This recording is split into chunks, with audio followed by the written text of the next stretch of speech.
Bună ziua, frumoasele mele fecioare! Bine ne revedem, dragii mei! Astăzi vom face etalarea cu de toate, așa cum v-am anunțat. Iubire, bani și sănătate. Bineînțeles, începem ca de obicei cu cei care aveți deja o relație, să vedem care sunt energiile, să spunem așa, din punct de vedere emoțional, sentimental, pentru voi. Începem. Soare, Luna, Ascendent sau Venus în Fecioară, cupluri, cei care aveți o relație, să vedem care e atmosfera în perioada iunie-iulie, aș spune, pentru că suntem deja aproape de jumătatea lui iunie, acum când eu filmez. Așadar, hai să vedem. 2 de cupe, wow, frumos, îmi place. Rege de spade, 5 de bâte. Prima întrebare pentru fecioarele care deja au o relație este: vrei să ai dreptate sau vrei să fii fericit? La fel și la leu am văzut acest aspect, dacă nu mă înșel, la leu sau la rac, dar tind să cred că la leu. Nu știu dacă aveți planete în zodia leului, nu știu dacă aveți o legătură cu un leu, dar aici vedem o defensivă între cei doi. E ca și cum unul trage, fiecare trage într-un fel sau altul pe turta lui în ceea ce privește relația asta. Nu e nimic complicat, aș spune, care să nu aibă rezolvare, este pur și simplu tot timpul ne contrazicem, pentru că fiecare dintre noi avem dreptatea noastră sau credem că avem dreptatea noastră, indiferent ce se întâmplă în relație.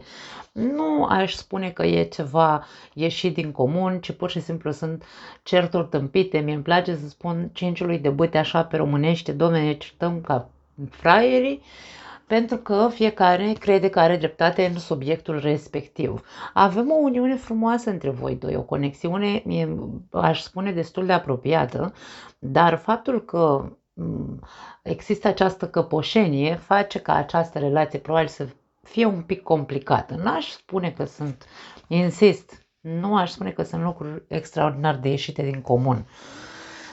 Hai să vedem mai departe. As de monede, poate sunt discuții repetitive despre bani, nu ne înțelegem, unul e mai cheltuitor, unul e mai, nu știu, fecioara în general are nevoie să aibă această, bine, fecioara, toate zodiile de pământ sunt centrate foarte mult pe material, da? Sau cel puțin să se facă lucrurile în felul în care ele cred că e bine din punct de vedere financiar, ar putea să fie, sau nu știu, cumpărăm o casă, nu cumpărăm, nu știu, sunt discuții de genul ăsta legate de bani, facem o afacere sau nu. 6 de monede și 2 de spade. Eu cred că va fi un fel de revoltă în această perioadă pentru voi, dragii mei, mici neînțelegeri din cauza acelei căpoșenii despre care vorbeam. Se poate ajunge la o negociere? Da, bineînțeles că se poate, dar cine e aici cel mai căpos dintre voi doi? Pentru că aici există unul dintre voi doi care, domne, nu și nu se lasă și nu, eu am dreptate. Aici, atenție, na. Avem energia regelui de spade, care este judecătorul suprem, corect, și a căzut aici deasupra 6 de monede. Ceea ce ne vrea să ne spună această combinație între aceste două cărți este: doamne, putem să ajungem la pace, dacă vrem. Cine nu vrea este, care dintre voi doi nu vrea și știe că e în energia asta de o țin pe a mea, ar trebui să învețe să cedeze, să învețe să negocieze, da? E nevoie de negociere, unul este mai dispus ca celălalt să negocieze, dar în fine, na. De-aia am simțit să pun întrebarea asta: vrei să ai dreptate sau vrei să fii fericit în relația asta? Pentru că am început cu 2 de cupe. Dacă vrei să fii fericit, pentru că prima carte e 2 de cupe, din nou putem să vorbim de echilibru și de a-l asculta pe celălalt, pentru că poate aici nici măcar nu-i dai dreptul la replică, sau, mă rog, unul nu dă dreptul la replică celuilalt. Și dacă tu vrei să fii ok în relația asta, încearcă să înveți să negociezi. Tu sau celălalt, repet, se poate citi viceversa întotdeauna, da? Regina de monede, 5 de monede și roata norocului. Am impresia aici că este vorba despre bani. Deci discuțiile cred că sunt în relație cu banii. Că e vorba despre, după cum am zis, o vânzare-cumpărare, că e vorba despre, nu știu, să mai cumpărăm ceva, că e vorba că unul e mai cheltuitor decât celălalt, asta nu are importanță, pentru fiecare poate să fie diferit. La capătul cărților avem soarele, totul e bine când se termină cu bine. Ia uite ce frumos, atâta timp cât nu ne mai apărăm fiecare teritoriul lui. Dragii mei, șansele sunt foarte mari să vă să cădeți la pace, dacă vă deschideți și nu știu, depășiți aceste momente de căpoșenie de asta cruntă, aș spune.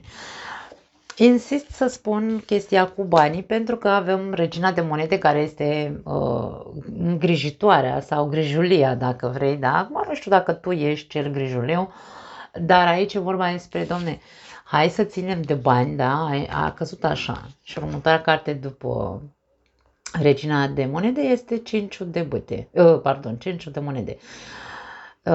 Dacă această persoană e grijulie cu banii, are tot timpul banii în cap, banii familiei, banii cuplului, da? Deci aici nu vorbim despre cineva care vrea să fie doar al lui, da? Doar banii lui. Nu, aici o persoană care are grijă de banii familiei, relației, da? Și aici e ca și cum îți spune, hai să avem grijă de bani pentru că nu știi ce ți aduce ziua de mâine. Este grijulie din cauza asta, pentru că poate e frică că dacă se cheltuie o mare sumă de bani, aici pot veni, nu știu, timpuri mai complicate și încearcă sub orice formă această persoană, probabil că ea este cea căpoasă care nu cedează, da? Lasă, să spunem așa, insistă să existe bani pentru zile negre, da? Îmi lasă impresia că e o chestiune cu care vă tot ciocniți, tot timpul discuțiile poate sunt din cauza banilor. Aici e repetitivă situația, nu e prima oară. Ce ne spune roata norocului este că e momentul să începem să ne readaptăm, da? Să ne ascultăm unul pe celălalt, să vedem, domne, poate are dreptate și omul ăsta că zice nu mai cheltui atât sau nu-i momentul să cumpărăm acum, nu? Deci e vorba de a ne readapta, nu mai stăm așa să ne punem cruciș și să zicem, vezi, Doamne, eu nu vreau să negociez, zic așa și punct, da? E vorba de un fel de hai să încercăm să fim flexibili, da? Readaptare înseamnă flexibilitate, gândindu-ne la ziua de mâine, da? Aici trebuie să fiți conștienți. Dacă nu e vorba despre bani, poate este vorba despre ce facem cu relația asta, pentru că noi avem o conexiune frumoasă, dacă nu e vorba despre bani, da? Avem un feeling aici, o afinitate între noi. Dar faptul că stăm așa și ne certăm ca chiorii toată ziua, bună ziua, pe ce-o fi, nu contează din ce cauză ne certăm, hai să spunem așa că dezechilibrează într-un fel sau altul și aici trebuie să învățăm ca fiecare dintre noi să fim generoși cu celălalt, da? Începând cu ascultându-l pe celălalt, să vă ascultați unul pe celălalt. Și e ca și cum aici doiul de spade zice, nu mai amânați discuțiile serioase, nu astea contradictorii, că astea toată ziua, bună ziua, ies la iveală. Amânarea discuțiilor de hai să vedem cum facem să reechilibrăm, pentru că de prea mult timp o ținem langa așa, cu divergențe între noi. Relația este una, adică conexiunea este una frumoasă între noi. De ce să nu o facem? De ce să nu încercăm să fim din ce în ce mai bine? Cam asta ne spun aceste cărți. Dar e nevoie de dedicare, este nevoie de ascultare, este nevoie de generozitate, da? Să oferim și să primim în aceeași măsură. Nu putem unul să ofere, să fie așa, mama răniților, dă și primește în schimb ciuciu, cum ar veni, sau primește în schimb, nu știu, da, m-ați înțeles, da? Despre asta e vorba. Pentru că persoana asta care tot oferă și oferă și oferă, a ajuns cumva, da? A ajuns cumva să se simtă singură în relația asta și este păcat, pentru că începem cu un doi de cupe și avem aici soarele, dragii mei. Deci e momentul să începem să conștientizăm toate divergențele dintre noi și de ce nu reușim să echilibrăm relația asta. Să fie bine, Domne. Despre asta e vorba aici. E momentul să se facă schimbări, e momentul să acționați și să faceți lucrurile diferit de cum le-ați făcut până acum. Ajunge cu unul în hăiți și unul în cea, unul trage, nu știu, căpoșenia, ajunge cu căpoșenia, îmi vine să spun. Aveți toate șansele să fiți fericiți dacă conștientizați că toate prostiile astea de zi, că n-ai pus lingura unde trebuie. Mare grijă, fecioara mea frumoasă, pentru că voi aveți o mare problemă cu, hai să zicem așa, unii dintre voi sunteți cu curățenia ca la nebuni, da? Nu te mai supăra și te mai enerva pentru că vezi, Doamne, partenerul tău sau, mă rog, partenera ta nu și-a pus cana în chiuvetă sau n-a spălat-o. Pentru că sunt mici prostii în fiecare zi care, la un moment dat, o să bubuie, da? Dacă nu conștientizăm și nu recunoaștem că, bă, și eu am și o păsăricile mele, asta e, hai să vedem ce fac cu ele, da? Dragii mei, cam despre asta e vorba, este vorba despre eliberați-vă odată de toate prostiile astea și puneți mâna și încercați să fiți conștienți că aveți o conexiune frumoasă, faceți ceva cu ea, nu vă răciți și vă îndepărtați inconștient, da? Despre asta e vorba aici, o uitălare foarte frumoasă, poate. Na, Doamne ajută să vă ajute să puteți să rezolvați, dragii mei, divergențele astea. E păcat. Hai să vedem. Pentru cei singuri, burlaci sau separați, divorțați, toate categoriile aici. Să vedem ce se arată pentru voi, dragii mei, în această perioadă. Iulie, da? Jumătatea lui iunie și prima jumătate a lunii iulie. Hai să vedem. 9 de bâte, paj de cupe, 5 de monede. Pe unii dintre voi vă văd foarte decăzuți din punct de vedere emoțional, pentru că vă simțiți singuri. E ca și cum nu mai am credință, îmi vine să zic, nu neapărat încredere. Credință sau, dacă e vorba despre încredere, nu mai am încredere în iubire sau nu mai am încredere în a mă deschide în momentul de față către altcineva. Da? Aici vorbim despre o tristețe profundă sau o goliciune. Goliciune sufletească, aș spune pentru unii dintre voi. Încercați să... Nu aș spune să controlați această energie de goliciune, ci pur și simplu încercați să lăsați cumva garda jos, dragii mei. Nu trebuie neapărat să... Dacă tu ai trecut printr-o situație urâtă, nu știu, aici vorbim despre o despărțire sau poate recent ai divorțat sau, nu știu, ai fost părăsit, da? Ai sufletul încărcat de, pe parte sentimentală, de dezamăgire în iubire, hai să le spunem așa ca să generalizăm. Dacă tu ai trecut prin toate lucrurile astea, nu înseamnă că trebuie să stai tot timpul în gardă și să zici nu mai cred în iubire sau nu cred că voi putea să mă mai deschid vreodată. Încearcă încet să... Mie îmi vine să spun să-ți aduci aminte ce înseamnă să simți pe cineva lângă tine. Pentru că pajul ăsta de cupe are o relevanță aici. Pajul ăsta de cupe nu a apărut ca să ne spună doar faptul că te simți gol pe dinăuntru. Pajul ăsta de cupe are o intenție și ne spune, pajii sunt curioși pentru că reprezintă adolescenții.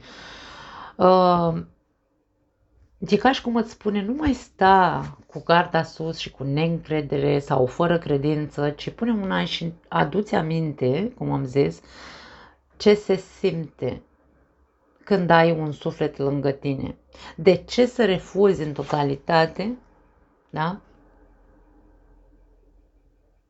Să nu mai ai niciodată pe nimeni în viața ta. Poate nu vorbim despre niciodată e prea mult timp, da? Vorbim despre nu te forța sau nu te obliga să cunoști pe cineva în momentul ăsta, dar nici nu fi atât de radical, da?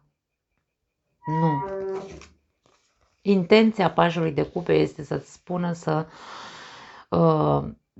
îți aduci aminte Eu asta simt să-ți transmit. Pentru că mi se scoală pe mine. Da, ce urât sună, nu? Da. Aici, dacă observăm, da, pajul ăsta e visător, el stă și visează, poate să viseze cai verzi pe pereți, fără niciun fel de problemă, dar e vorba despre acea persoană care cândva a simțit iubirea, pentru că aici avem, uite, două mâini care au o inimă aici între ele, da? Face acel semn de inimă, așa cum era, ceva de gen. Și ca și cum el visează și își aduce aminte când era fericit, când iubea, când avea de toate pe partea emoțională și își dorește, el întotdeauna e curios și vrea din nou să trăiască acele sentimente. De-aia îi se spune că e cu capul în nori. Dar nu înseamnă că trebuie să fii cu capul în nori, înseamnă să nu uiți niciodată ce se simte ca să poți să ieși din această peșteră în care tu, pentru că nu mai crezi, da, te-ai afundat aici în peștera asta. Ajunge cu plânsul. Uite aici cum stă persoana asta așa cu capul între mâini așa și de tristă și plânge și nu găsește cheia. Da, uite aici cheia lângă ușă, nu găsește cheia să iasă de acolo. A închis ușa inimii sale. Cheia e la tine în momentul în care tu vrei să retrăiești sau să-ți aduci aminte ce înseamnă un suflet lângă tine. Ia cheia aia și deschide ușa inimii tale. Nu mai sta așa. E păcat. Uf, ce profund e aici la voi. Împăratul. 8 de spade, bucla, 7 de cupe. Mie, în momentul ăsta, vine să spun, nu te mai lăsa dominat de mintea ta. Îmi vine să spun că e o capcană a minții tale. Tot ceea ce tu simți în momentul de față, această neîncredere, este o capcană care te ține într-o minciună, într-o iluzie. Tu îți spui o poveste de groază din punct de vedere al iubirii. E ca și cum nu mai îmi trebuie în viața mea. Și îți întărești foarte mult aceste spuse. Această poveste ți-o întărești foarte mult. Ieși din gaura aia neagră. Ca și cum te-a absorbit așa gaura neagră și acum... Da, poate sună tragic, dar eu simt chestiile astea, nu știu pentru cine e povestea asta, dragii mei, dar eu asta simt aici pentru unii dintre voi. Nu mai fi atât de radical, ești foarte... Băi, împăratul ăsta mie îmi place atât de mult pentru că reprezintă berbecul sau scorpionul, care sunt pietre tari, și berbecul și scorpionul. Dar în momentul în care nu are importanță, nu vorbim despre berbeci sau scorpioni, energia împăratului este una de... în momentul în care împăratul ăsta ajunge la concluzia asta, nu-l mai scoate nici Dumnezeu de acolo, pentru că se rigidizează în gaura asta neagră și zice, nu mai îmi trebuie în vecii vecilor, amin. Da? Deci, fă ceva cu energia asta atât de radicală, pentru că împăratul e radical. Împăratul când dă cu pumnul masă, așa e. Dacă nu e așa, o să fie. Fă ceva,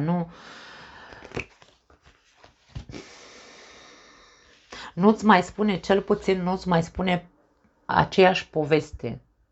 Nu. Tu nu ești legat la mâini și la picioare și ca și cum nu poți să ieși de acolo. Nu.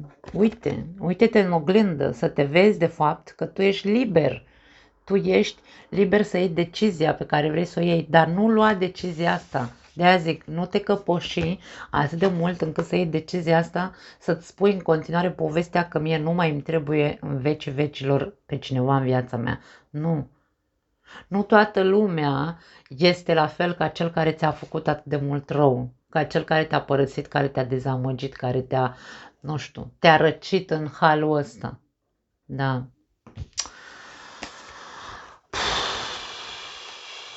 Nu mai știu ce să mai zic aici. Mie vine să vă iau, dar nu vă văd. Să vă iau pe toți și să vă duc la terapie o săptămână cel puțin într-un loc din ăsta în care să nu aveți acces la altceva decât să stați să faceți terapie în fiecare zi. La orice oră. 9 de spade. Roata norocului și eremitul. Cavaler de monede avem aici. Cavalerul de monede vine cu energia sau cu sfatul: mai fă un pas.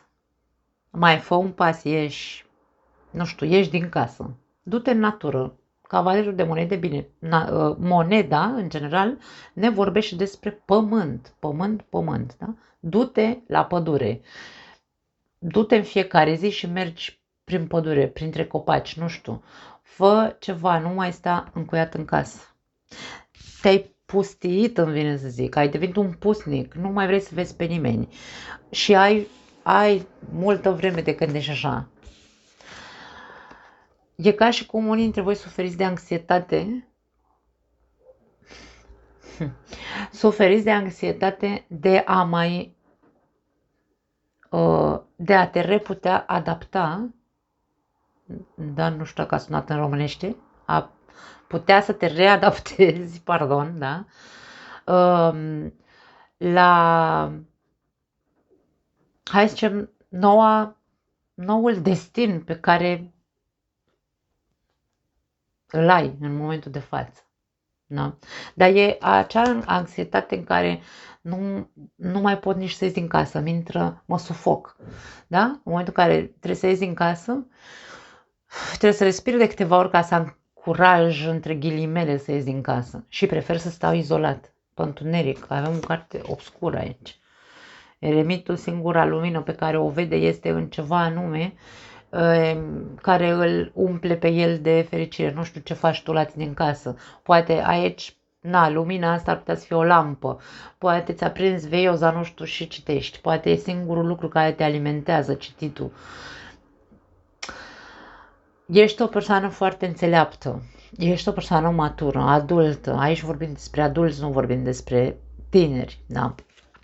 Dar ești o persoană adultă care se comportă într-un fel sau altul ca un copil din ăsta care are foarte multă furie strânsă, sau un copil care se simte o victimă și care își pune mâinile în piept așa și se supără, face botici, nu? Nu fi așa. Încearcă să-ți folosești înțelepciunea. Tu ești propriul tău maestru. Eremitul vine întotdeauna cu lumina e în tine, lumina e în tine, ieși din gaura neagră, nu pot să spun altceva. Dragile mele fecioare, nu știu ce se întâmplă cu voi, unele dintre voi, da?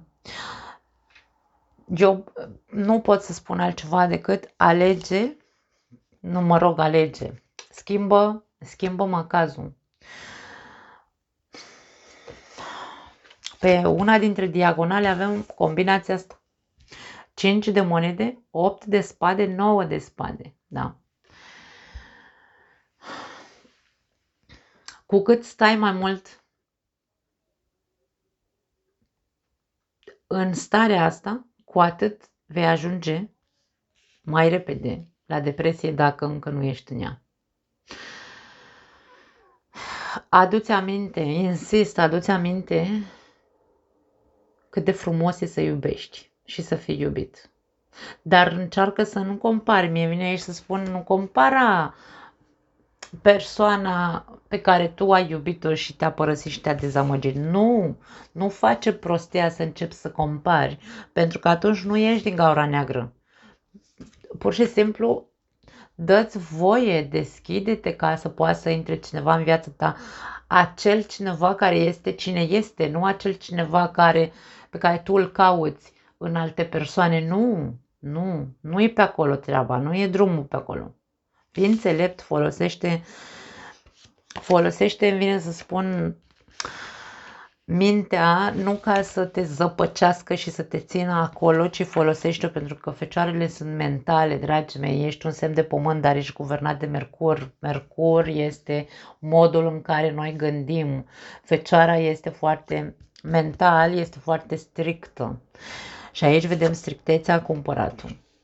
Fecioara guvernată de Mercur, Mercur este cel care ne spune povestea. Dacă povestea ta a fost una dureroasă și urâtă, tu îți pui în continuare povestea asta. Folosește-l pe Mercur, pe guvernatorul tău, să schimbi povestea. Fii propria ta lumină și ieși de acolo. Nu poți să zic altceva, îmi pare rău. Da. Au.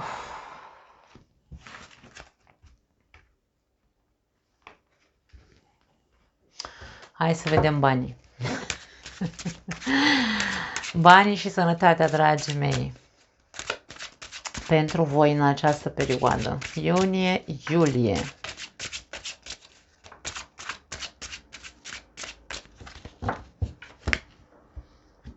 M-am aprins.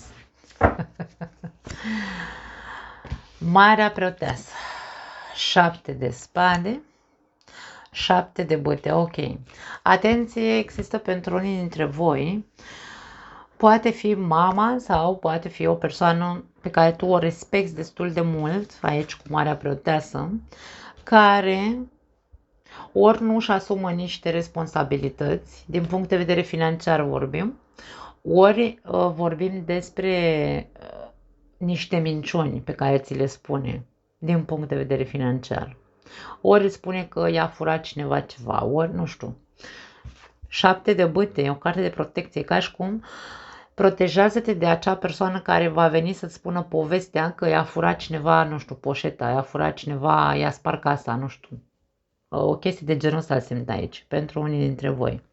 Hai să vedem ce mai este și concretăm, să vedem dacă e vorba despre o persoană sau despre altceva.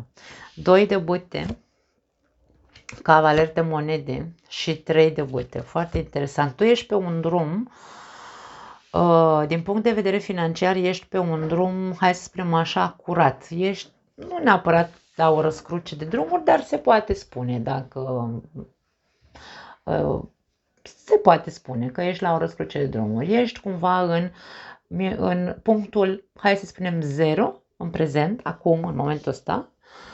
Vii de pe un drum în care ai crescut din punct de vedere financiar, ai niște baze, vedem aici că ești foarte ambițios, da?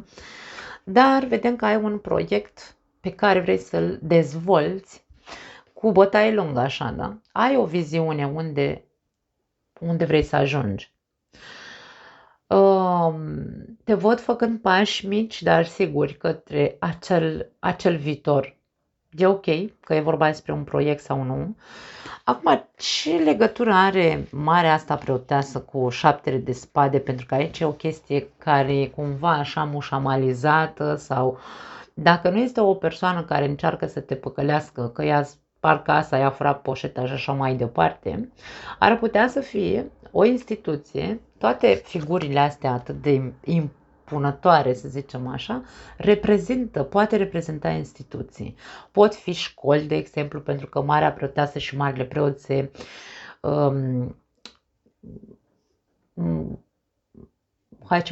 ocupă cu învățătura într-un fel sau altul, sau cu învățarea, da? Și ar putea să fie o figură de la o școală, de la o facultate, de la nu știu, un decan, un director, un ceva, sau un șef, de ce nu, da? De la o instituție de stat, care una zice și alta face.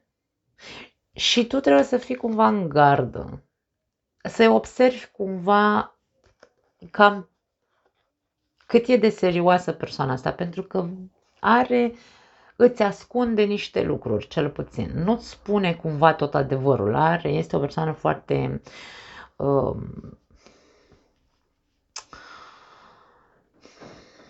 hai să zicem secretoasă, ca să nu folosim un alt adjectiv.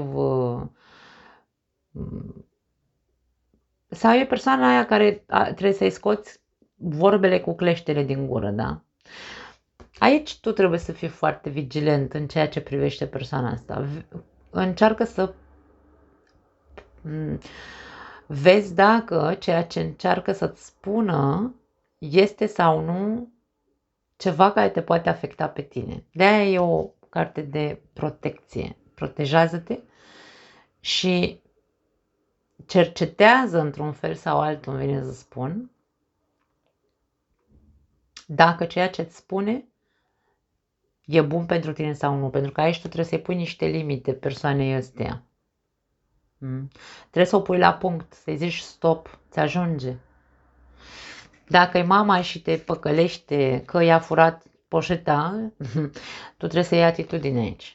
Trebuie să zici, gata, hai, ți ajunge că toată viața ai făcut asta, nu știu. Mereu, în loc să-mi cer bani, cerem bani așa pe față, nu-mi zice că ți-a furat sau că ți-a făcut, da? Sau că ai pierderi sau că ce știu eu. Cam despre asta e vorba. Cumva pune la punct persoana asta. În felul tău, bineînțeles. Da. 6 de spade, Neptunul și Rege de cupe. La capătul cărților avem 4 de cupe.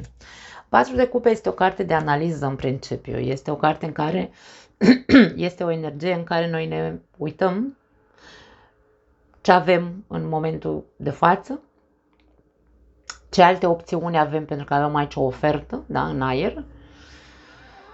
Și trebuie să analizăm, să vedem dacă suntem bine unde suntem sau dacă e mai bine să acceptăm această ofertă. Cam asta este energia din punct de vedere financiar, da? Acum,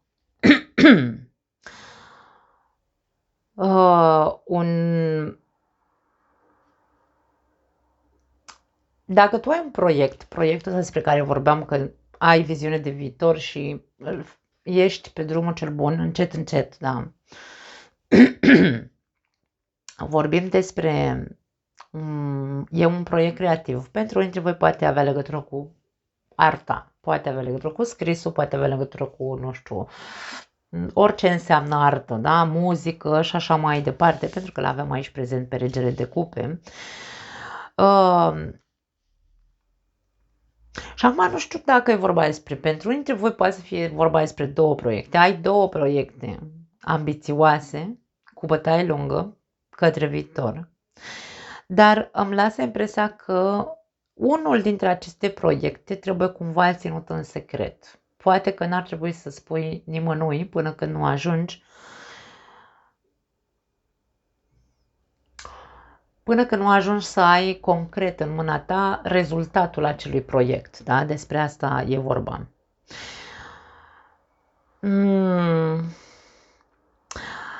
Cred că este o perioadă destul de agitată. Poate că ar trebui să îți iei măsuri de precauție, îmi vine să spun, să ai timp și pentru tine, să respiri. Pentru că situația asta, mă rog, perioada asta atât de agitată, cu atât de multe lucruri, nu e de acum. Tu deja ești de ceva luni de zile, poate 6 luni, aici avem numărul 6. De 6 luni poate ești aici pe val cumva, te dai peste cap să poți faci față tuturor proiectelor care le ai, serviciului pe care îl ai, de ce nu, poate lucrezi foarte mult, călătorești aici, te duci încolo, deci este o agitație destul de mare, să spunem așa, de ceva luni încoace și nebunul e ca și cum îți spune, da, mai gândește-te puțin și la tine, mai respiră și tu un pic. Da? Încearcă să faci, nu știu, dă-ți niște capricii. Du-te, de ce nu, aici avem, în ambele cărți putem să vorbim despre o călătorie, dă-ți un weekend, dacă poți, pentru tine, ia-te pe tine, ia-ți un rucsac, pur și simplu, și pleacă ca să poți să te repui într-un fel sau altul, să-ți repui energia, pentru că e perioada, vii deja dintr-o perioadă agitată. Încearcă să îți iei timp pentru tine. Pentru că ești prea pe... Dacă ai 2 proiecte, unul e mai cu... Hai să zicem mai lent, adică nu trebuie să-l faci repede acum, nu trebuie să-l duci la împlinire acum, dar chiar și așa, te simți limitat, simți că nu ai timp să respiri, faci foarte multe lucruri probabil.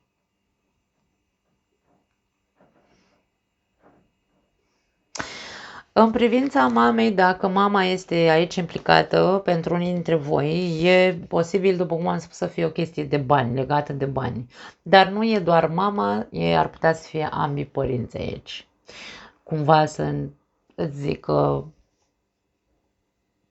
lucruri sau să-ți ceară un mușamalizat, nu spun cu adevărat pentru ce le trebuie banii ăia, da? În fine, nu văd nimic grav, doar că poate nu e prima oară când se întâmplă și aici tu trebuie să zici, stai că eu nu sunt bancă, da? Eu, nu știu, zic și o tâmpenie. Cam asta e ce vedem, dragii mei. Din punct de vedere al sănătății,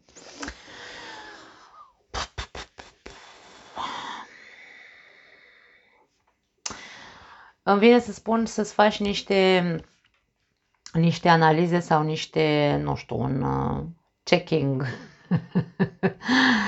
mai profund, dacă ești femeie mai ales, un examen hormonal, o ecografie, de ce nu ovariană sau, mă rog, unde vorbim despre aparatul genital. Du-te la ginecolog, fă-ți Papa Nicolau, nu știu, habar n-am, fă-ți chestiile astea pentru că mie îmi lasă impresia că tu nu prea ai avut grijă de tine în ultima perioadă, ești cam autosabotat, pentru că poate din cauza faptului că niciodată nu aveai timp să mai faci altceva decât să muncești și aici e vorba despre, poate exista ceva ascuns din punct de vedere al sănătății, special pentru femei în zona intimă, aș spune, da?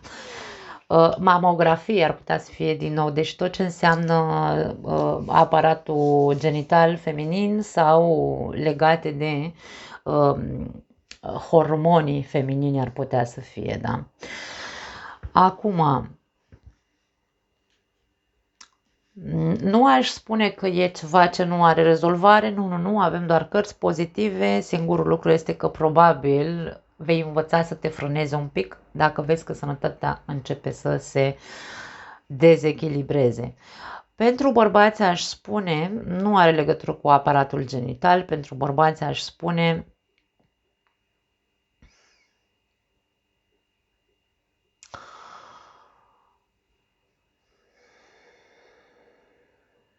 îmi vine să spun să deschideți ochii pe unde mergeți. Aveți grijă cu condusul. Nebunul lângă cavalerul de monede, din punct de vedere al sănătății, ne poate spune, cavalerul de monede reprezintă corpul nostru, da? Și nebunul e așa, cu capul nori, el nu se uită pe unde calcă. Și aici e la marginea unei prăpăstii, da? El e cu capul în sus, nici măcar nu se uită că aici e gaură. De-aia spun că grijă la acest aspect. Dacă mergi pe stradă, nu mergi așa cu telefonul în mână să te lovești de stâlpii de telegraf. Încearcă să fii cât mai atent în jurul tău, pentru că e posibil, calci strâmb, cazi într-o canalizare, habar n-am zis și o prostie, da? Ceva de genul ăsta, mare grijă fiți foarte atenți în perioada asta în jurul vostru și bărbați și femei, dar am ținut în special să specific pentru femei acel aspect pentru că Marea Plăteasă ne vorbește despre asta, da? În rest nu văd probleme de sănătate, poate un dezechilibru emoțional pentru alții dintre voi, sunteți de mult timp într-o cădere emoțională, suferință poate, un trecut destul de zbuciumat din punct de vedere emoțional, acea anxietate pe care o văzusem înainte ar putea să fie pentru unii dintre voi. Mare grijă, responsabilizați-vă de corpul vostru. Ia uite ce frumos a ieșit mesajul ăsta. Pentru că avem irresponsabilitate în două cărți, nebunul poate fi irresponsabil și aici avem corpul la mijloc. Responsabilizează-te de sănătatea ta și de corpul tău. Protejează-l, apără-l, da?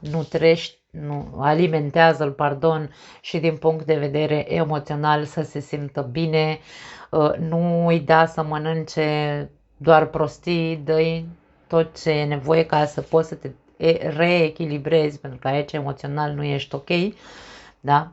Și încearcă să faci o rutină, îmi vine să spun din asta. Cavalerul de monede este foarte rutinar.